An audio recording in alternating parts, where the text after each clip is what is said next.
김남훈의 인파이팅.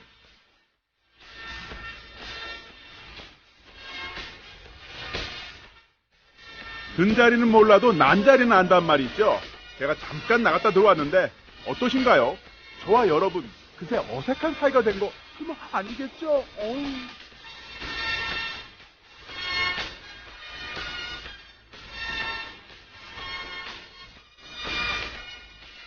드나들매 흔적이 완전히 지워질 정도로 유쾌한 2시간을 약속합니다. 수요일의 인파이팅 다들 아시죠? 네이키드 토크와 스포츠 라이프로 채워집니다. 일단 노래 한 곡 듣고 오겠습니다. 출발!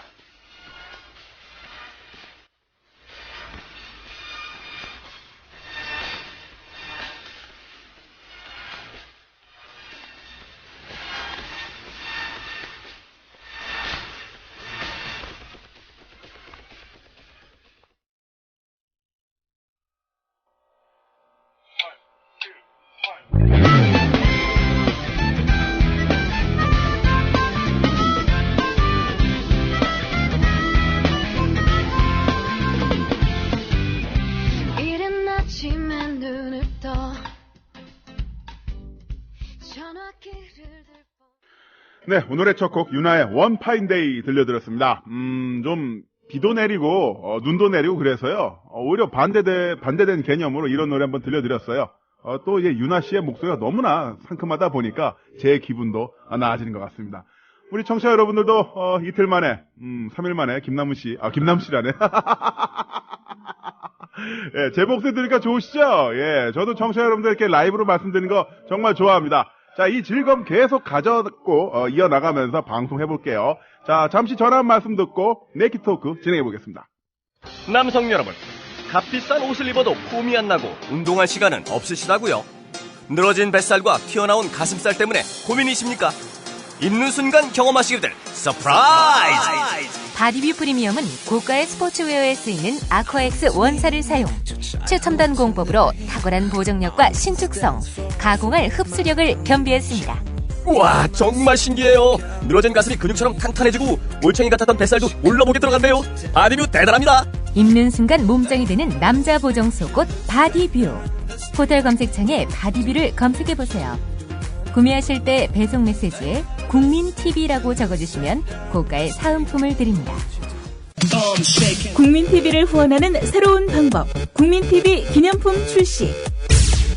국민TV 기념 손목시계, 볼펜, USB 메모리, 스포츠 등산 양말 등 각종 기념품들이 계속 출시됩니다. 판매 금액의 25%는 국민TV에 후원합니다. 국민TV와 함께하는 쇼핑몰 폭스마켓. 문의는 1566-5476, 1566-5476. 검색창에 폭스마켓을 입력하세요. 김철기 조합원 신청 광고입니다. 국민TV와 함께하는 핸드폰 쇼핑몰 T3010 조합원에겐 최대 27만원까지 할인해드리며 판매금의 일부는 미디어 협동조합 국민TV에 후원됩니다. 검색창에 T3010을 검색하세요. 국민TV와 함께하는 핸드폰 쇼핑몰 T3010. 문의는 070-7663-9386, 070-7663-9386.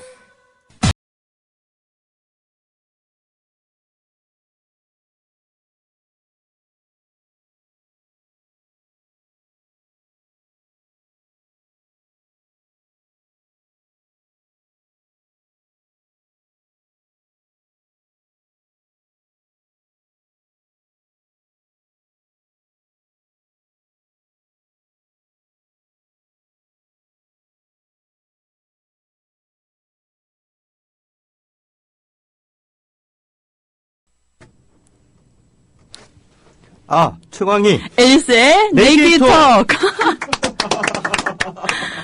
최강희 씨. 네. 방금 전에 완전 파워 자세. 파워 자세 알죠? 의자에 앉았을 때 한쪽 다리를 굉장히 앞쪽으로 쭉 밀어 넣은 상태에서 네. 내미 상태에서 삐싹하게 이렇게 앉아 계시는 네네. 파워 자세를 시전하시다가 이제 시그널 들어가는 타이밍을 놓치셨어요. 아니 제가 몇 주 전에 저는 혹시라도 못 맞출까봐 이 마이크 쪽에 입을 대고 있었거든요. 너무 여유롭게 이렇게 뒤로 탁 기대고 계셔서 저분은 어떻게 저걸 방송하시나 그러니까, 그랬는데 네, 그렇군요. 하면서 네. 현장음과 함께. 네. 하여튼 뭐 일주일 만에 이렇게 만나 뵙게 돼서 정말 반갑습니다. 예. 네, 반갑습니다. 반갑습니다. 그런 경우는 아까 같은 상태에서는 보통 웬만한 PD들은 미리 그 사전 그 네. 예령이라고 그러죠? 예령. 우리가 네. 예령과 본령이 있잖아요. 네. 그래서 자, 이제 시그널 들어갑니다. 준비해주세요. 라고 한마디를 하거든요. 네. 근데 여기는 전혀 그런 게 없어요. 없습니다. 투전자의 저희는 상태를 알아서 해야 돼, 않아. 알아서. 그 야생의 세계고요. 네, 그러니까. 야생의 세계고 이제 본인이 저기 해야 되는 거고 지금 모니터에 우리 PD가 진짜 몇 번째인데 그러세요. 크크크크. 그러니까요. 이제 그렇죠. 여러 번 했는데 제가 뭐 아시다시피 일주일에 하는 방송이 또 원투개가 아니잖아요. 원투개가 유명 인사. 보니까 몇 개입니까? 대여섯, 일곱, 여덟, 뭐 그 정도 돼요. 그래서 그러다 보니까 이게 항상 어떤 그 프로그램 룰을 잘 몰라요. 상식해야 되기 때문에. 네. 그래서 그런 것도 예령을 PD가 한 번씩은 해주는 게 저는 예의라고 생각하는데. 지금 TV는 사고를 본인이 지고 그러니까. 계속 PD한테 책임 아이고, 떠넘기는데 요즘에 거기다 또 일본까지 갔다 오셔서 약간 예, 피곤하신 예. 것 같아요. 제가 아직 여독이 좀 덜 풀려가지고. 몇 번 일본 며칠 갔다 오신 거예요? 2박 3일 갔다 왔는데, 시차 적응도 안 되고. 2박 3일 일본에 갔다 오니까, 또 도통 적응이 안 되네요. 네. 시차도 있고요. 시차도 있고, 날씨도 적응이 안 되고, 그렇죠. 일본 좀 풍습이라든가 따뜻한데, 이런 예. 것도. 음식도 안 맞아요. 게다가 또 물을 좀 가리고 있어, 물을. 일본에서 물 마시다 여기 와서 물 마시니까, 지금 속도 좀 안 진짜 좋고. 김 PD 한 대 때렸어요. 네. 네, 진짜 듣자, 사실 듣자 하니까. 방송하면서 누굴 때려본 적은 없는데, 진짜 한 대 때려도 될 것 같아. 청취자 여러분들 어떻게 할까요? 자, 게시판에 의견을 올려주십시오. 그래서 제가 합산을 해가지고 2부 인사드릴 때, 제가 이 최강희 씨한테 응징을 할지 말지를 여러분들이 정해주시면 좋을 것 같습니다. 코너 제목을 바꿔주시죠, 그러면. 뭐라고요? 예? 네이키 토크 말고, 구타 유발자. 이거 어떻게 너무 재미없었어, 진짜. 방금 전까지 재밌었는데, 왜 아니, 그러세요? 그러니까 너무 선생님. 피곤하신 것 같아요. 죄송해요. 예. 그래서 이후에 또 저기 있는데 그 시사 일정이 있어요. 네. 그리고 눈 오고 바람 불고 그래가지고 그냥 때려쳤어요. 안 영화 보려고. 평론가잖아요, 그런데 직업이. 안 봐도 돼요. 안 봐도 돼. 꼭 봐야 될 영화 보면 돼요. 진짜. 네. 자, 앨리스 씨는 일주일 동안 어떻게 지내셨습니까? 네, 잘 지냈고요. 며칠 전에 재밌는 일이 있었는데, 제가 이 기대하고 자켓을, 들어도 되죠? 에? 기대하고 들어도 되죠. 네, 자켓을 이거를 추울 때 입거든요. 네, 황금색. 황금 아니고 약간 뭐라고 해야 되지? 누런색? 약간 약간 노란색과 군대 초록색이- 깔깔이 색깔. 그러니까 저는 몰랐거든요. 근데 학생 중에 이제 예비군인 학생들이 있는데 제 옷을 보더니 깔깔이색이래요. 맞아요. 그러더니 검색해가지고 딱 보여주는 거예요. 그래서 어머 이거 고급스러운 색 아닌가요? 이러니까 절대 남자들한테는 고급스러워 보일 수 없다 이렇게 얘기를 해서 이 제가 좌절했죠. 색깔이 이런 디자인의 그 깔깔이 패턴의 옷이 실제로 그 유럽 명품 브랜드에서 몇 개 회사에서 나온 게 있어요. 나온 게 있는데 한국에서는 아예 그 판매에 생각도 못하는 네. 남자들은 결코 네. 돈 내고 사 입질 않죠. 그렇죠. 네. 네. 지금 그게 재밌다 얘기한 거예요? 네, 재밌었죠. 깔깔이. 그게 왜 깔깔이라 불렀을까? 글쎄요. 내가 보기에는 사실은 그 패딩 점퍼의 원형인데 네. 그게 군대에서 예전에 입었던 깔깔이가 네. 지금도 입나 모르겠네요. 네. 네. 있어요. 네. 지금도 입어요? 네. 그렇구나. 자, 그럼 이렇게 그날 끝났습니다. 자, 2박 3일의 여독 때문에, 일본 그 여정 때문에 힘들어하신 최강희 씨와, 깔깔이 모양의 패딩 자켓을 입었기 때문에 학생들과 즐거운 토크를 나누셨다는, 두 분의 신상, 근황에 대해서 무려, 약 5분간 이야기를 나눠봤고요. 자, 이제부터 좀 밀도 있게 한번 나가볼까 합니다. 네. 자, 오늘의 주제가 바로 그겁니다. 구혼남녀 여러분, 당신의 등급은? 바로 이건데요. 구혼남녀 여러분, 당신의 등급은. 자, 이게 뭐냐면은, 요즘 이제 결혼정보 업체라든가 이런 어떤 업체들을 통해서, 어떤 그 싱글 남녀들의 그 스펙을 네네. 점수로 환산을 해서 매칭을 해주잖아요. 근데 이게 좀, 뭐랄까, 좀 너무 웃기다. 어떻게 사람을 그런 식으로 점수화해서 이렇게 매칭을 해주냐, 이런 부분도 있고, 심지어는 뭐랄까요, 이 최고 등급을 받기 위해서 결혼정보회사에 뇌물을 주는 아하. 그런 사례도 있었다고 해요. 아하. 네, 이런 것처럼 에이. 그 여러 가지 어떤 폐단도 있고, 뭐 그런 부분에서 한번 이야기를 해볼까 합니다. 결혼 정보 업체를 통해서 음. 이제 결혼을 하는 이제 사례에 하는 얘기죠. 그렇죠. 그때 근데 이제 결혼정보 업체를 통해서 결혼하는 거 할 수 있죠. 네. 할 수 있는데 그런 것을 통해서 보는 어떤 우리 한국 사회의 어떤 계급제, 신분제 사회 여기서 이야기 좀 해보자는 거죠. 네. 그 모 결혼정보업체 그 직업 점수 기준을 한번 갖고 와봤는데요. 제가 100점 만점입니다. 90점대가 판검사, 변호사, 의사, 대학 교수, 고위공무원. 80점대가 파일럿, 회계사, 약사, 수의사, 한의사, 펀드 매니저, 교사. 70점대가 애널리스트, 노무사, 기자, 배우, 장교. 60점대가 학원 강사, 경찰관, 운동선수, 군무원, 기타, 기술자. 이런 식으로 되어 있습니다. 이거는 직업에 대한 것만 나온 거고요. 뭐 자산에 대한 등급도 따로 있고요. 또 뭐 여러 가지가 많아요. 뭐 그 기준은 어제 제가 그 결혼정보 회사에 가입을 해서 실제로 그 소개팅을 주선 받고 있는 그 어떤 분에게 죄송합니다. 예, 어떤 분에게 물어봤는데 엄청 많더라고요. 뭐 대충만 읊어드리면 뭐 연봉, 소득 이런 건 기본으로 있고 내 재산. 이것까지는 제가 그래도 어느 정도 이해했거든요. 부모 재산 말고 자기 네, 재산. 그리고 그거 자기 재산 따로 있고 그다음에 또 적는 게 부모님 직업, 부모님 학력, 형제 직업, 형제 학력. 그다음에 어떤 회사는 조부모까지 적어야 되고요. 그다음에 집안 재산. 한마디로 부모님 재산을 말하는 거고 당연히 뭐 키, 몸무게 이런 거 있고 그다음에 이제 그 자기가 원하는 배우자의 희망사항 같은 거 적고 이런 게 있다 하더라고요. 아니 근데 예를 들면 종교나 뭐 직업이나 이런 거는 그래도 그 사람의 노력이나 선택이 들어간 건데 부모님 학력, 조부모님 학력과 재산 이런 게 그 사람이 누구인지를 얘기해 주나요? 난 그게 너무 그러니까 그만큼 한국 사회라는 것이 어떻게 본다면 그 개인의 노력에 의해서 얻어지는 성과보다도 그 생득적으로 이미 네. 얻어진 것들, 그러니까 부모님의 재산이란가 부모님의 학력처럼 내가 이미 이제 세상에 나오기 이전부터 형성된 것에 대해서도 엄청난 가치를 부여하는 게 아닌가라는 생각도 드는데요. 그래서 만약에 내가 내 친구들은 부모님이 잘 사는데 나는 좀 가난한 집에 태어났으면 되게 억울하게 생각하잖아요. 그러면서 이건 불공평해, 억울해 이렇게 생각하면서 반대로 그렇게 생득적으로 좀 유리한 환경에 태어난 사람을 만남으로써 등급업하고 싶어하는, 계급업하고 싶어하는 드라마 보면 많이 나오잖아요. 그쵸? 드라마 나오는 그 클리셰라고 하나요? 클리셰인가요? 어떻게 되죠? 클리셰? 클리셰. 네, 클리셰 중에 하나가 뭐냐면은 어머니 변호사님 댁에서 결혼수능 났어요. 네. 막 딸이 와가지고 엄마 손을 붙잡으면서 엄마는 이제 시장에서 행상하시는데 딸은 이쁘고 공부도 잘해. 그런데 그 지리한 어떤 예비 시부모와의 갈등 끝에 드디어 허락을 받은 거예요. 그래서 손을 꽉 잡으면서 우리 이제 고생 끝났다고. 엄마, 변호사님 댁에서 결혼수능 났어요. 이러면서 음악 막 이렇게 나오면서 지미 집 카메라로 이렇게 위로 싹 올라가면서 두 사람이 막 엉엉 울고 막.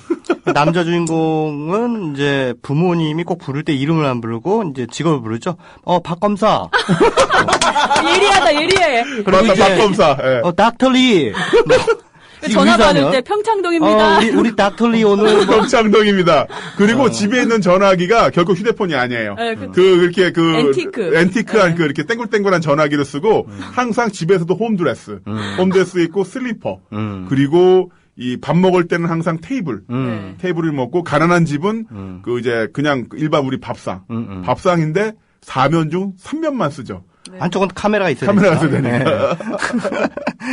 그래서 이렇게 항상 이야기할 때 고양이라든가 강아지 이렇게 등 긁어주면서 닥터리 밥 해놨어 이러면서 참. 야, 근데 나 이거 직업 점수 기준이라는 게 좀 이해가 안 되네. 아까 그 말씀해주셨잖아요, 김남훈 씨가. 그래서 쭉 그렇게 보니까 아니 의사는 왜 90점대인데 한의사는 80점대야? 한의사 무시하나? 이해가 안 돼요. 이런 것도 차기적으로 이렇게 해놓은 거겠죠. 한 회사의 얘기고요. 60점대라는 것은 대한민국 경찰을 도대체 뭘로 보길래 민중의 지팡이 경찰관이 60점대 세상에 이거 결국은 이거잖아요. 결국 이런 직업이라는 것이 결혼한 뒤에 처자식을 얼마나 잘 먹여 살릴 것이냐라고 하는 능력을 재는 어떤 인덱스라고 할 수 있겠죠. 배우자 지수가 한 100수십 가지 항목이 있대요. 그래서 이걸 가지고 점수를 환산하고요. 여기서 보면 좀 재밌는 게 뭐냐면 남자의 경우에는 학력과 재산, 자가주택 유무로서 그 상위권에 들어갈 수가 있고 여자 같은 경우는 학력, 재산, 외모. 학력, 재산, 외모인데 외모가 아주 뛰어날 경우에는 재산 앞에, 학력 앞에 맨 앞전으로 갈 수도 있습니다. 맨 앞으로. 네. 여성의 경우에는 외모가 그 결혼 시장, 저는 이제 결혼 시장이란 말을 쓰는데 사실 이건 마켓이잖아요. 결혼이란 건 서로 짝짓기 시장이라고 할 수 있겠죠.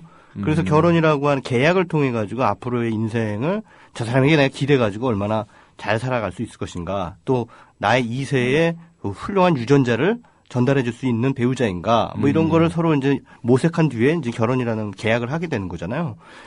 그러다 보니까 뭐 이런 그 예전에 뭐 결혼정보업체 말고도 이제 말하자면 뚜쟁이 뭐 마담 뚜라고 하죠.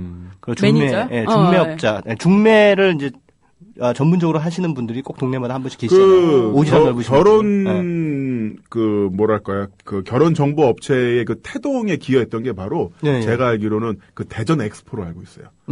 대전 엑스포가 진행이 되면서 그때 그 도우미라는 단어가 처음 나왔잖아요. 네네. 지금은 도우미라는 단어가 굉장히 뭐랄까 그 노래방이라든가 이런 것 때문에 좀 이렇게 좀 어감이 안 좋습니다만 당시에 그 도우미라는 분들은 그 나레이터 모델이었던 그 당시에 그 선진적인 어떤 스타일이었었는데 네. 그분들에 대한 명부가 이제 돌면서 이런 그분들의 이제 명부가 이제 결혼정보업체 DB로서 처음에 활용되기 시작하면서 이제 결혼정보업체가 이제 어떤 그 지금의 어떤 형태를 갖게 됐다 이런 이야기를 제가 들은 적이 있습니다. 그러니까 결국은 이제 그 누군가 배우자를 고를 때 그 사람의 스펙을 일단 보는 건 뭐 어쩔 수 없는 거죠. 왜냐하면은 결혼이라는 것 자체가 아까 제가 말씀드렸듯이 결혼이라는 것의 본질이 결국은 시장이고 거기서 짝을 만나가지고 자기 인생이라는 것을 판가름 하게 되는 거니까 그러다 보니까 이런 직업 점수 기준이라든가 재산이라든가 외모라든가 이런 것들이 이제 중요한 또 참고사항으로 이제 부상할 수밖에 없는 거죠. 사실 그렇잖아요.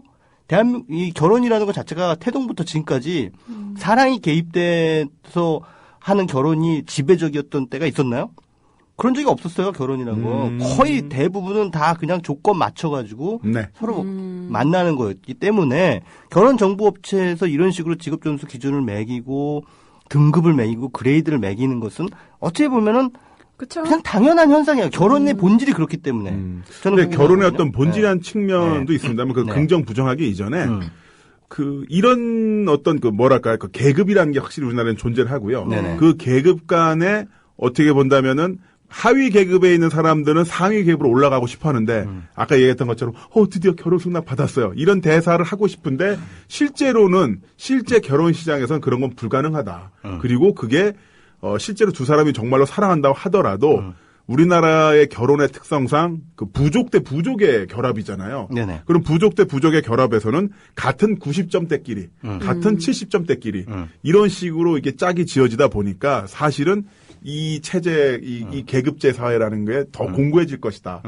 라는 거를 한번 짚어보고 싶은 거죠. 죄송해요. 네, 제가 재미있는 얘기를 얼마 전에 들었는데 모 결혼정보회사의 관계자한테 들은 얘기를 제가 또 들은 건데 그분의 말에 의하면 남자도 뭐 A부터 A, B, C, D, E, F, G 이렇게 등급을 쫙 매기고 여자도 그렇게 같은 레벨 등급을 매기잖아요. 그럼 주로 어떻게 많이 엮어지냐면 확률상 남자 A와 여자 B, 남자 B와 여자 C 이런 식으로 한 등급 낮춰서 여자를 만난다는 거예요. 보통 성사가 되는 게. 왜냐하면 같은 등급의 여자거나 위면 부담스러우니까. 뭐 남자보다 학력이 높거나 재산이 너무 많거나 이러면 부담스러워하니까 그런다는 거예요. 그러면은 가장 성사가 안 되는 사람들은 누구냐? 여자 A래요. 이 사람들은 짝을 만날 수가 없다. 뭐 이런 얘기도 들은 적 있어요. 그 남자를 A++ 등급을 만나야 되겠구만. 그런 분들은. 그러니까 여자 A는 너무 이제 좀 남자들이 부담스러워하는 거지. 그래가지고 이제 기피하는 그런 경향이 있다는 건 좀 이해가 돼요. 여기 보니까 방송인 뭐 이런 것도 있는 것 같은데 직업 항목에 그 방송국에서도 그래요. 남자 아나운서랑 여자 아나운서랑 이 신분이 달라요. 그렇죠. 남자 아나운서는 그냥 좋은 직장 다니는 방송인인데 여자 아나운서는 이제 차세대 귀족이에요. 다 그런 건 아니겠습니다만 물론 좋아하시는 분들과 사랑할 수도 있습니다만 기본적으로 그 결혼 시장의 마켓에서 본다면 여자 아나운서는 앞으로 만나게 될 사람이 어마어마한 거죠. 그 전에도 그랬고 현재도 그렇고 뭐 앞으로도 당분간 그럴 것 같은데 그러니까 이 남자 아나운서 여자 아나운서끼리는 커플이 잘 안 돼요. 여기서 말씀하신 보면은 것처럼 같은 등급 여자가 더 높은 등급이거든요. 모든 뭐 종류 다 그런 경우는 아니겠지만 아니죠. 항상 예외 인정한 상태에서 말씀드리면 여기 80점대 교사가 있어요. 학교 선생님. 근데 이것도 여선생님이냐 남선생님이냐에 따라 좀 다를걸요. 여선생님이죠. 그렇죠. 여선생님. 여성이 선생님일 경우에는 상당히 선호도가 더 올라갑니다. 남자가 선생님인 경우는 떨어져요. 그 이유 그것도 참 같은 선생님인데 되게 뭐랄까 사회의 차별적 시선이라는 게 느껴지는 대목이라고 할 수 있겠죠. 그러니까 그 안정적 재화의 생산이라는 측면에서 본다면 훌륭한 거지만 남자가 선생님이라면 그 이제 종신이 아니라 이제 어느 연령대까지 직업 정년까지 벌 수 있는 금액이 한정돼 있잖아요. 네네. 그 한정성에 있어서 감점이 되는 거고 그렇죠. 여자 같은 경우는 남자가 일하는 상태에서 와 50세, 55세, 60세까지 저렇게 돈을 벌 수 있는 거지 라는 부분에서 오히려 이제 플러스 요인이 되는 거고요. 그러니까요. 네. 아까 앨리스 씨도 지적을 했었지만은 기본적으로 남녀 간의 결혼에서 스펙 차이가 남자가 약간 우월한 쪽으로 가는 경향이 있는 겁니다. 네, 네. 그것은 결혼이라고 하는 계속 이 결혼 제도의 본질적인 문제로 자꾸 가게 되는데 네. 기본적으로 먹여 살리는 게 남자다라고 하는 그쵸. 서로의 뭐랄까 사회적인 암묵적 동의가 있기 때문에 그런 현상이 벌어지는 거죠. 국제 결혼도 마찬가지잖아요. 국제 결혼도 국제 간의 나라 간의 힘의 권력적 그쵸. 차이가 명확하게 개인들의 예. 관계에 영향을 미쳐요. 한국에서 외국인들하고 사귀는 길거리에서 흔히 만나는 사람들 보면은 백인 남성, 네, 주로 대 선진국의 동양 여성이 커플이 네. 제일 많습니다. 그리고 우리는 한국 남성 대 이를테면 동남아시아 이주 여성. 이주 여성. 네. 혹은 요즘엔 서양으로 가더라도 러시아. 네. 뭐 이런 쪽으로. 그러니까 기본적으로 그 그 나라 용어도 좀 틀려요. 네. 한국 사람이랑 미국 사람이랑 네. 결혼하면 국제 결혼이고요. 네네. 한국 사람이랑 동남아 사람이랑 결혼하면 다문화 가정이에요. 그러네. 그러니까 이를테면은 이게 뭐냐면은 네. 다문화 과정이면 예를 들어서 샘 해밍턴도 다문화 가정이에요. 결혼하셨으니까. 그렇지. 다문화 한국 여자랑. 가정이지. 근데 샘 해밍턴은 국제 결혼한 거고요. 예. 그러네. 근데 내가 뭐 필리핀이나 뭐 말레이시아에서 뭐 쌈뚱 여성, 쌈뚱 씨 뭐 이런 네. 분이랑 결혼했어요. 그러면은 다문화 가정이 되는 거고. 그래서 지역마다 다문화 센터가 있는데 이 다문화 센터에는 미국이 우리가 알고 있는 서구인들은 안 와요. 다문화 센터는 항상 동남아시아 분들만 오는데 이런 것처럼 단에서도 이미 차별적으로 들어간 부분이 있죠. 그리고 또 한 가지 뭐냐면 그렇게 사귀는 사람들 보면 이를테면 이주 여성하고 한국 남자하고 결혼했다. 동남아시아 네네. 여성하고 결혼했다 그러면 반드시 동남아시아 여성이 한국말을 배웠습니다. 어. 그런데 미국 남자나 뭐 저쪽 영미권 남자하고 한국 여자하고 사귄다. 한국에 다니는데도 한국 여자가 영어를 해요. 그렇게 대화를 나누는 경우가 많이 봤어요. 왜 남자 새끼는 죄송합니다. 남자가 한국말 안 배우냐고. 홍대 클럽 가셨다가 많이 서양 남성들한테 치이셨죠. 아니 그런 건 아닌데 예전에. 기분 나쁘지. 그래서 어떤 경우에는 외국인이 저한테 와가지고 영어로 뭘 물어봐요. 그런 경우에는 전 한국어로 대답하거든요. 그리고 네가 한국에 와서 한국말 해라 이거야. 왜 나한테 네가 뭔데 영어로 질문을 하냐라고 하는 그런 생각을 할 수도 있는 거잖아요. 네, 네. 근데 당연한 듯이 영어로 물어봐요.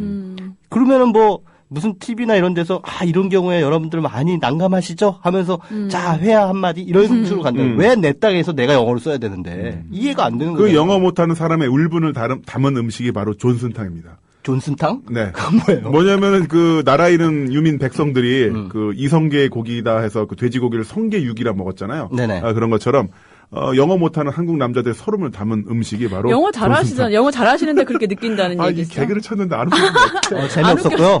그래가지고 성계육 존슨탕 이거 괜찮은데. 곰곰이 생각해 볼게요. 이따 집에 네, 가면. 재밌는 건데. 나도 미국 가거나 캐나다 가면 영어 한다고. 그 나라 갔으니까 영어 써야지. 그리고 일본 가면 일본은 해야 되고. 네. 저기 유럽 가면은 그 나라 말 해야 되는 거죠. 근데 왜 영어가 얘기가 좀 딴 데로 네, 딴 데로 흐르는데 지금 또. 어쨌든 다시 본론으로 돌아와서 그렇게 남녀 간의 어떤 그 스펙 차이에서 견해하게 그 성 정치학적 권력 관계가 그대로 그냥 그렇죠. 도표화된 거죠. 도표화되고 네. 사실 결혼 정보업체라고 하는 것은 그런 사회적 풍토가 극단화될 수밖에 없는 곳이라는 거죠. 여기는 앞서 네. 아까 말씀하신 네네. 말 끊어서 죄송합니다만 요 앞서 나왔던 게 바로 마담 뚜쟁이 네네. 그 지역에서 그냥 이렇게 중매해 주시는 분들. 네네. 이분들 같은 경우도 이런 어떤 DB를 통해서 나름대로 그렇죠. 이제 산정해서 추진을 네. 하는 거잖아요. 그렇죠. 네. 그러니까는 그렇게 해가지고 서로 좋다, 조건 좋다, 맞는다, 여자애 예쁘고 남자의 스펙 좋다, 그래가지고 결혼했다고 쳐봐요. 그럼 여기에서 고려 대상에서 가장 중요한 게 빠져 있는 거야. 그 사람 성격, 그니까요. 그 제가 사람의 아까부터 취향, 네. 그 사람의 문화적 감수성, 그 사람의 어떤 다양성에 대한 어떤 유형성 지수, 이런 사람을 대한 태도나 인격 이런 것들이 다 빠져 있는 거예요. 사실 그게 가장 중요한 거거든요. 네네. 제가 아까부터 계속 말씀드리고 네. 기다리고 있었는데 해주세요. 제가 어제 말씀드렸잖아요. 그게 사실은 그 회사 듀오예요. 제가 아는 지인이 가입한 그 회사가. 근데 이 목록들이 기입한다. 처음에 가입하면 기입한다. 이 목록들을 쭉 보니까 내가 예를 들면 미래 뭐 애인이나 아니면 그 남편감을 생각할 때 그 기준 우선적으로 보는 게 하나도 없는 거예요. 아니 내가 왜 그가 태어난 조부모의 재산과 학력을 내가 왜 알아야 되는지 그거 궁금하지 않거든요. 왜냐면 자녀를 키울 때 자녀의 양육비, 그 교육비는 대개 이제 할아버지. 저는 뭐 자녀도 아직 낳을지 확실하게 뭐 네. 모르는 상태이기 때문에 그냥 그 사람만 봤을 때 예를 들면 그 사람이 자기와 이 사회의 관계를 어떻게 이해하는가, 우리 근현 대사를 어떻게 하는가, 작년 대선 때 누구를 뽑았는가, 저는 이런 게 중요하거든요. 진짜 막 격앙이 되고 있어요. 네, 근데 그런 거 없고, 글쎄, 뭐, 물론 이것도 이런 게 다 중요하지 않다는 건 아니지만, 이것만 보느라고 본질이 너무 희석됐다라는 게 아쉽다는 거예요. 네. 그래서 이제 그렇게 해가지고 결혼정보업체에서 스펙만 보고 결혼했다가 두들겨 맞는 거예요. 남편한테. 그런 케이스 많이. 이상하게 가시네, 그. 아니, 진짜 그런 케이스 많이 봤어. 그리고 네. 나는 기본적으로 결혼정보업체에 가서 내 어떤 데이터베이스를 위한 나의 스펙을 거기다 정리를 할 거 아니야. 네네. 적어서 제출을 할 거 아니에요. 네. 그런 행위 자체가 나는 기분 굉장히 나빠. 모멸감이 느껴질 것 네, 같아요. 저는 자, 여기 그래서 제목. 그 모멸감을 느끼실까봐 우리 김효진 PD가 최강희 씨를 이제 결혼정보업체에 의뢰를 해서요 점수를 한번 What the fuck! 매겨봤다고 합니다. 시크지도 않은 짓을 왜? 그래서 그 점수 판정 결과는요. 자, 1부 끝곡 들려드린 다음에 잠시 알려드릴게요. 비사이드 원에 다 집어치워.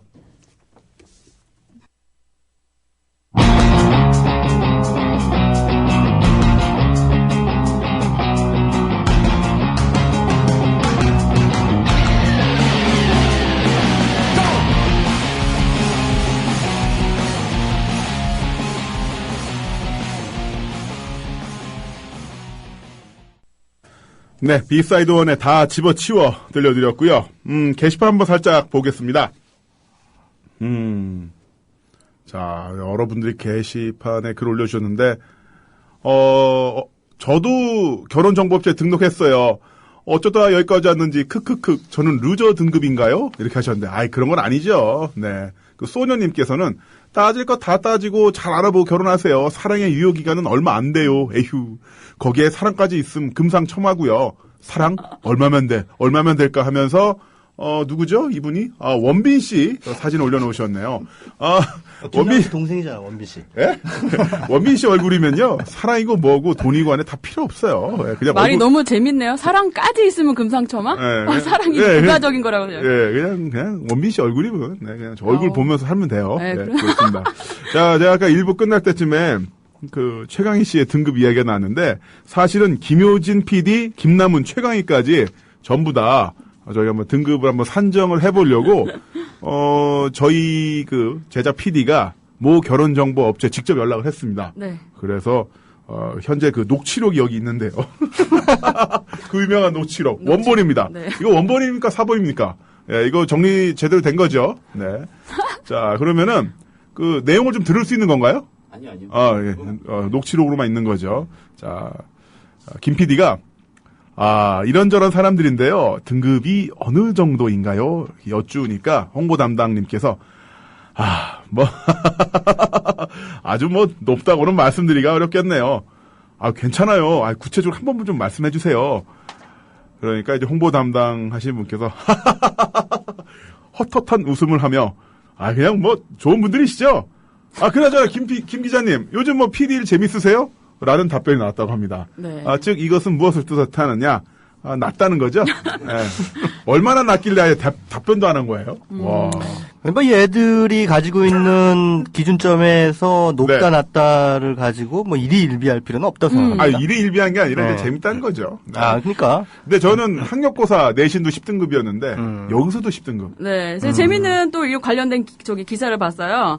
TV에서 자신의 결혼 정보회사 그 등급 얘기를 한 연예인들이 있었는데 모 여자 연예인은 이렇게 하더라고요. 자기는 등급이 없대요. 네. 나이가 32이라서 32 이상이라서 그러니까 여자가 30대 이상이다 이러면 등급도 아예 최하 이렇게 가는 거고 어떤 남자 연예인은 나도 등급이 없다.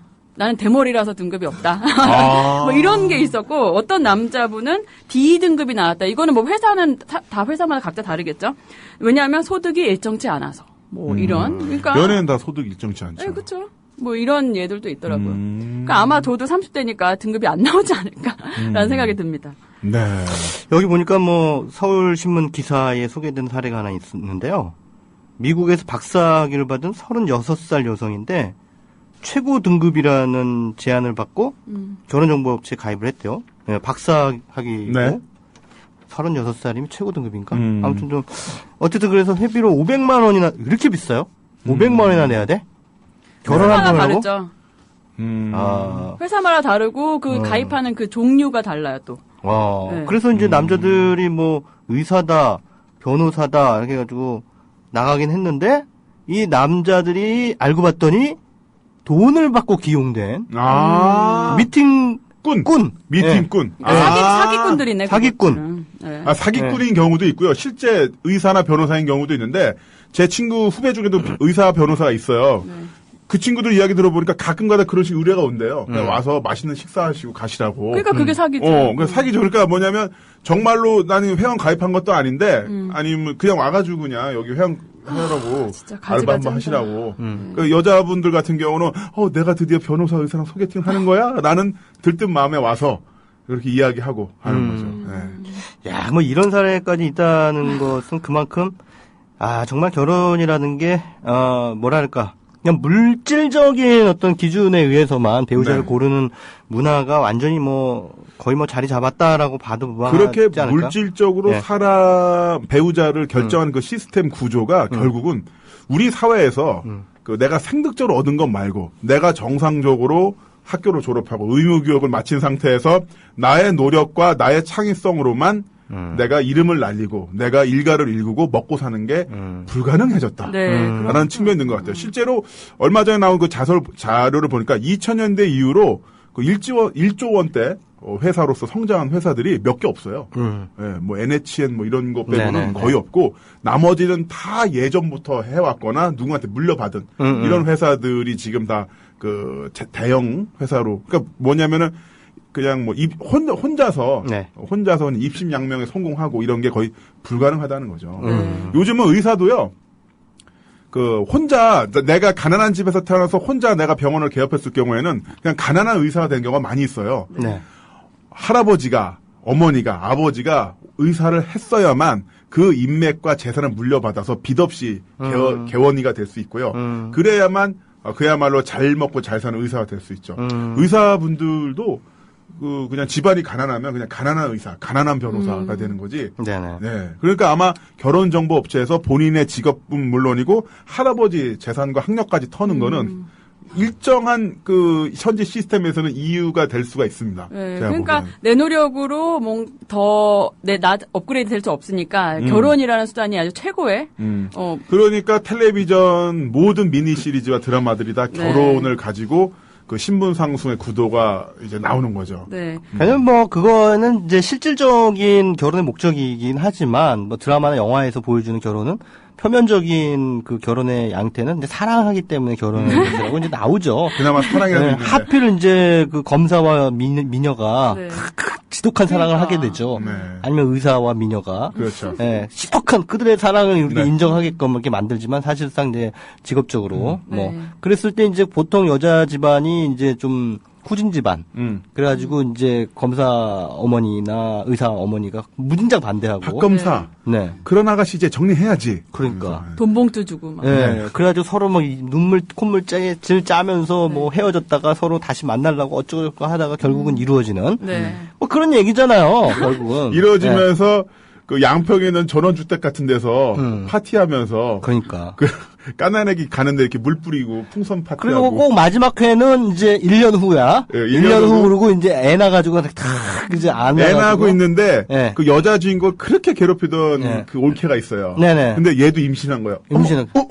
입덧하면서 그렇죠. 박수치고. 드라마를 많이 보시는 모든 사람들이 다 개과천선해가지고 너무 착해져 있어요. 네. 갑자기. 네. 그렇게 막 악마 같은 시어머니도 정말 그렇게 자애로울 수가 없어 마지막 회에 가면. 국이 참 맛있구나. 그래요? 그러면서. 네. 그런 상황이 되는데 아무튼 저는 이제 영화나 드라마에서 보여주는 결혼과 관련된 스토리들은 그야말로 그러니까 한편으로는 판타지죠. 왜냐하면 현실에서 그런 지고지순한 사랑이 찾기가 힘드니까. 그래서 이제 그런 영화나 드라마를 통해 가지고 사람들에게 대리 만족을 느끼게 만듦과 동시에 그러나 한편으로는 현실적인 측면, 즉 결혼이라고 하는 것의 어떤 계약적인 측면도 무시할 수 없기 때문에 그런 약간 속물적 측면을 드라마에서 이제 받아 안아서 이를테면 직업을 뭐 검사, 변호사 뭐 이런 식으로 이제 설정한다든가 뭐 그런 거겠죠, 뭐. 직업이 변호사, 검사, 의사 좀 부잣집 아들이 나올 수밖에 없는 이유는요. 네네. 협찬 때문에 그러죠. 협찬이죠. 네. 방송국에서 제작비의 60% 정도밖에 못 받으니까 나머지 40%는 PPL로 채워야 되는데 그러려면은 변호사, 의사가 나와서 BMW 벤츠를 타야만 그 제작비 보존이 되니까. 그렇죠. 자, 어떻게 본다면은 이런 컨텐츠마저도 그런 환경, 우리가 갖고 있는 환경 그냥 영향을 받는 건데. 자, 그런데 정말 이런 식으로 계속 가게 되면 한국이란 사회는 그냥 껍데기만 그 민주주의 모두에게 똑같은 인권과 권력이 있는 그런 나라이고 그냥 진짜 그냥 또 다른 형태의 그냥 중세의 어떤 그 신분제 사회로 가는 게 아닌가. 이미 그렇다고 봐요, 저는. 이미 그렇다고. 네, 이미 그렇다고 보고. 저기 뭐지? 아까 전에 그 말씀을 하시는 거는 결혼이라는 걸 통해서 일종의 그 신분적 셔틀, 그러니까 신분적 변동의 가능성을 열어놔야 된다라고 하는 입장이신 거예요? 그런 부분보다도요, 이미 저는 굉장히 공고해졌다. 사실, 대한민국 정책의 혼맥 지도를 보면은, 다 친척이에요. 뭐, 삼성부터 시작해서 모든 기업, 자기들끼리 이너스클이 너무나 공고해지고 있는데, 그러면서 그런 양태들을 거기에 이너스클에 들어가지 못했던 사람들 이제 똑같이 반복을 하고 있는 건데요. 이런 부분에 대해서 그 결혼이라는 게 꼭 그 신분을 이동시키는 셔틀의 의미도 있습니다만은 그런 것 이전에 이미 이런 식으로 그 소득과 학력 또는 그 이제 부모로부터 물려받은 것들로 인해서 기본적인 그 생활하는 공간이 완전히 달라진 정리된 세상에 사는 게 이게 우리가 똑같은 대한민국에 살고 있다고 보는 게 맞는 건가 이런 생각이 드는 거죠. 제가 필리핀에 뭐 자주 가본 적이 있었는데요. 필리핀 가면은 바로 이런 게 너무나 극대화된 것 같아요. 마트를 가면은 마트 앞에서 항상 그 무장 경관들이 그 금속 탐지기로 신원을 검색을 하고요. 그 마트에는 스타벅스 있고 다 있죠. 뭐 명품 가방 파는 데도 있고. 근데 돈 많은 사람들은 그 마트를 갈 때 이 BMW 벤츠 외제차를 타고 들어가요. 들어가서 쇼핑을 하고 나오고. 그러니까 제가 본 필리핀 사람들은 마트에서 일하는 사람과 마트에서 물건 사는 사람 두 사람밖에 없더라고요.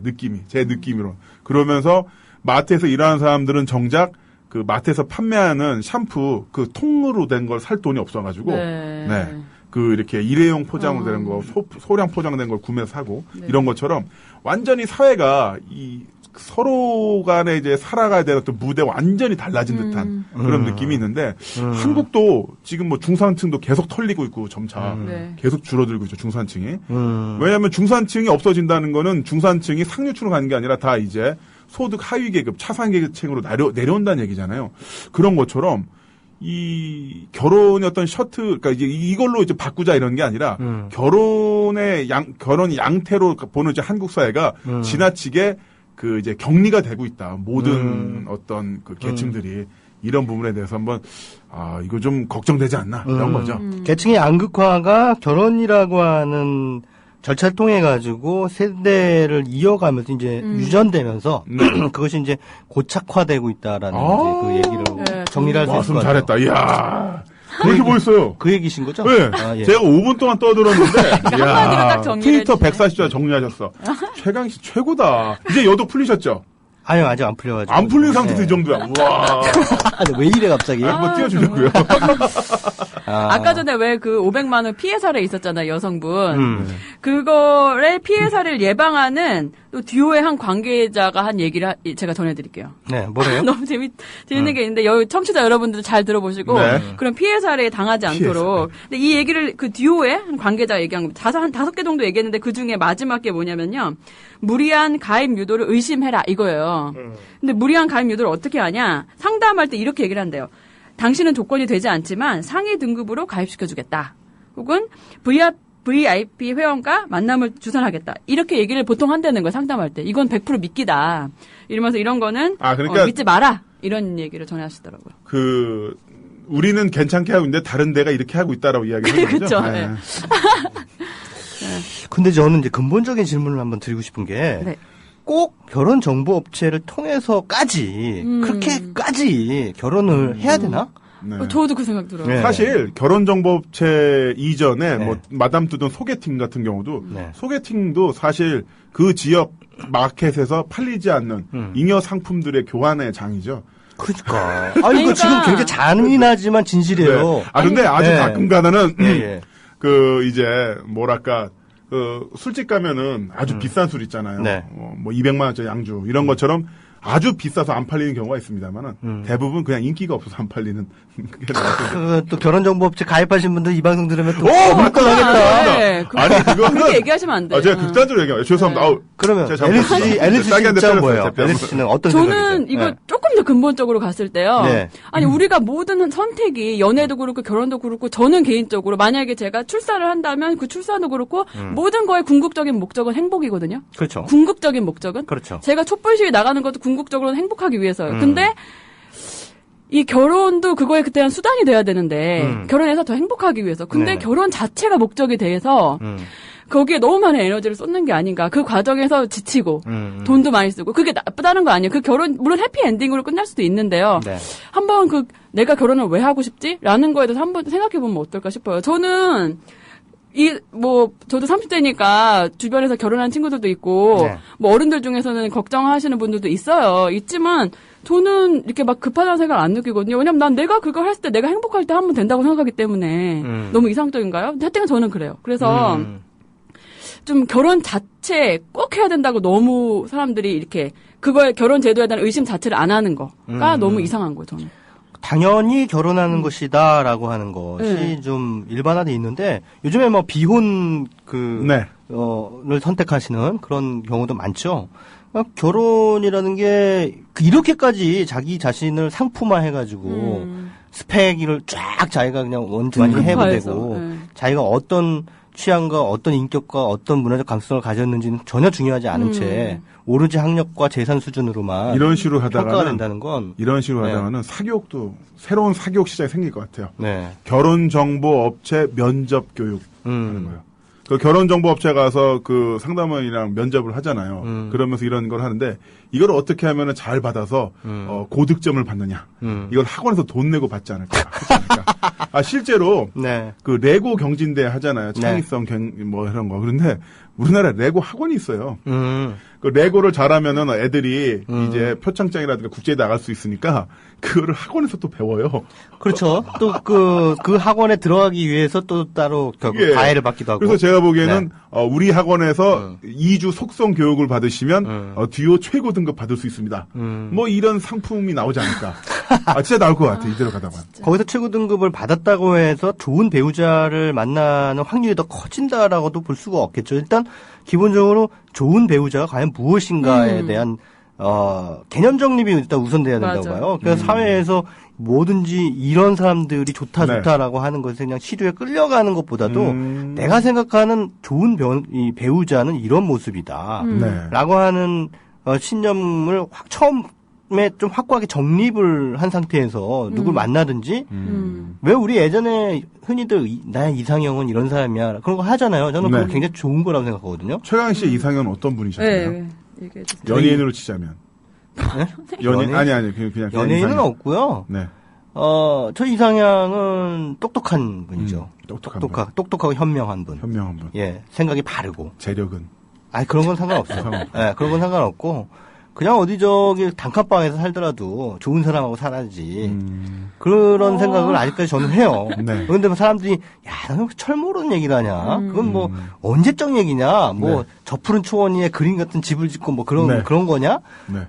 결혼이란 현실이야. 현실이기 때문에 적당히 30평 이상 되는 아파트에서 신혼방 차리고, 차 좀 굴리고 다니고, 또 이세가 좀 예쁘려면 여자도 이뻐야 되지 않겠어?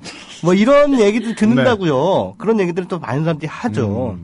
근데 저는 아직까지 좀 로맨티스트라서 그런지 몰라도 주변 사람들에게 결혼에 대해서 얘기를 하게 될 경우에는 그런 얘기를 해요. 맞느냐 안 맞느냐. 나하고 맞아. 성격이나 모든 면에서 그것이 중요하지. 그 사람이 뭘 가지고 있느냐, 얼마나 가지고 있느냐라는 걸 따지는 건 스스로 추레해지는 길이다. 맞습니다. 저는 그렇게 생각하는 거죠. 그 남미 페루에 떼로족이라고 고산족 원주민들이 있는데 네. 이 떼로족 같은 경우는 남녀가 사랑에 빠지면은 정식 결혼하기 전에 1년 정도 같이 운막 짓고 산대요. 다 좋은 제도네. 네, 운막 짓고 살아서 네. 만약에 안 맞는다. 네네. 그러면 그 헤어지는 건데 그렇죠. 헤어진다고 해서 그 상태에서 남자나 여자한테 그 어떤 불이익도 없고요.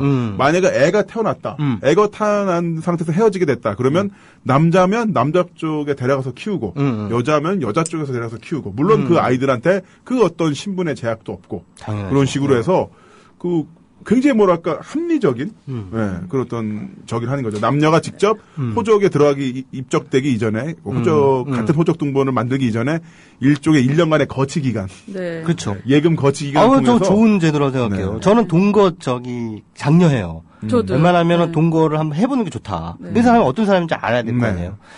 그런 것도 좋고. 근데 그런 동거 커플 사이에서 만약에 뭐 아이가 태어난다든가 하는 부분에 대해서 사회적 안전장치가 전혀 한국에는 전혀 없죠. 없어요. 네, 프랑스 같은 필요하다고 경우에는 그런 것도 개인 다 이미 결합이라고 해서 예, 여러 가지 그 결혼한 제도가 커플과 똑같은 혜택을 주죠. 네. 맞습니다. 예. 근데 한국은 아직 그런 게 없기 때문에 네, 저기 예. 아까 이상형 말씀하셔가지고 갑자기 또 떠오른 게 있는데 네. 왜 아까 그 결혼정보에서 적는 것 중에 중요한 거가 하나가 이제 학력이잖아요. 근데 학력이 그 사람의 똑똑한 정도를 나타내는 한 기준이기 때문에 아마 학력이 있겠죠. 근데 저는 제가 봤을 때 정말 서울대, 연고대, 죄송합니다. 최강희 선생님 고려대 나오셨죠? 아니, 그러니까 그건 상관없어요. 그 학력, 네. 뭐 심지어는 뭐 네. 미국에서 유명한 대학 나온 분들도 이렇게 대화를 하다 보면 또라이들 많아요. 정말 그거는 아니라고 봐요. 서울대 여러분 출신- 우리가 제가 존경하는 네, 우리 네. 김대중 전 대통령, 노무현 대통령 다 학력 뭐 어떠셨나요? 다 아시죠? 그리고 요즘에 제가 저기 EJ 재밌게 듣고 있는데 이 작가님도 뭐 지방대 나오신 걸로 알고 있는데 너무 똑똑하잖아요. 아니 그러니까 그거는 똑똑한 거는 이건 디스인가 칭찬인가? 왜 저는 그분 팬이어서 말씀드리는 거고요. 그게 왜 디스인가요? 저도 네. 지방대 나왔어요. 네, 그러니까 그 사람의 통찰력, 그 사회에 대한 네. 이해, 그거는 또 학벌이랑 관련이 없다 이 얘기를 드리고 싶은 거예요. 네. 네. 학력이라는 것은 어떤 전공 분야에 대한 그 지적인 그 어느 정도의 수행 정도를 나타내는 그 바로미터는 될 수는 있겠습니다만 그게 바로 그 사람이 얼마만큼 제대로 된 지혜를 갖고 있느냐 이거를 판단할 수는 없겠죠. 아, 그 또라이들 많아요. 학력 높은. 그래서 저 옛날에 다니던 직장에 그 언론사에 네. 언론사 기자 생활할 때 그 또라이 3명이 있었어요. 3대 또라이. 다 서울대 출신이었고요. 네. 그리고 그때 이제 저는 고대 나왔습니다만 그 고대 언론인 그 회사에 있는 네. 고대 그 동문회가 열렸습니다. 그때 네. 갔더니 제가 평소에 싫어했던 사람들 다 모여있더라고요. 네. 그러니까 그거는 그 학력과 그 사람의 인격, 인품 뭐 그럼요. 그거하고 전혀 상관없어요. 어떤 학력과 경우에는 인품을 이야기하면서 네. 본인이 싫어했던 사람들 그리고 저를 봐도 아시잖아요. 저도 뭐 그래도 뭐 소위 말하는 명문이라는 데를 나가긴 했지만 별로 인품 뛰어나지 않잖아요. 별로 이렇게 좀 그렇잖아. 좀. 네. 그러니까 그런 걸 아니 보더라도 그렇지는 않고요. 인품도 뛰어나시고 그다음에 전문적인 지식, 통찰력도 상당하시죠. 네. 그럼요. 아주 훈훈한 분위기로 마무리가 네. 되고 있군요. 네, 이런 분위기 계속 유지하면서 네. 네이키드 토크 이제 마무리 좀. 예, 그렇습니다. 네. 이제 좀 마무리할 때가 왔는데, 네. 하여튼 뭐 그런 것 같습니다. 뭐 여기 계신 분들이 다 말씀하셨지만, 또 청취자분들도 올려주셨지만, 그 스펙으로 환산할 수 없는 것에 대해서, 그 사람을 평가하고 사랑해야만, 20년, 30년 뒤에, 그 스펙에 적혀있던 사항들이 무너지고, 없어지고, 소멸이 됐을 때, 그때도 사랑이 지속될 수 있겠죠. 네, 정말, 우리가 사람을 만나고 사랑하는 이유가 무엇인지에 대해서 다시 한번 생각을 하는 그런 계기가 되었으면 좋겠습니다. 나 왜 이렇게 마무리 잘했어. 너무 잘했어요? 멋있어요. 이상했는데? 너무 멋있어. 이상했다고? 이상한 게 아니라 30년 후에도 지속이 돼요. 이러면서 너무 순간 잘했어. 의심했어요. 그리고 저는 한마디 거기다 하나만 또 추가해도 왜 될까요? 안 도와줘? 미안해요. 한 말씀만 더 추가를 하고 네. 싶은데 스스로 상품이 되지 맙시다. 네. 그런 말씀 드리고 싶습니다. 네, 자기 자신을 네. 팔지 맙시다. 자, 네이키드 토크 정말 수고하셨습니다. 감사합니다. 네, 고맙습니다. 자, 오늘 네이키드 네이키드 토크 끝곡은요. 하림의 여기보다 어딘가에 들려드릴게요. 아무 일도 없는 하루도 하루가 나를 지치게 해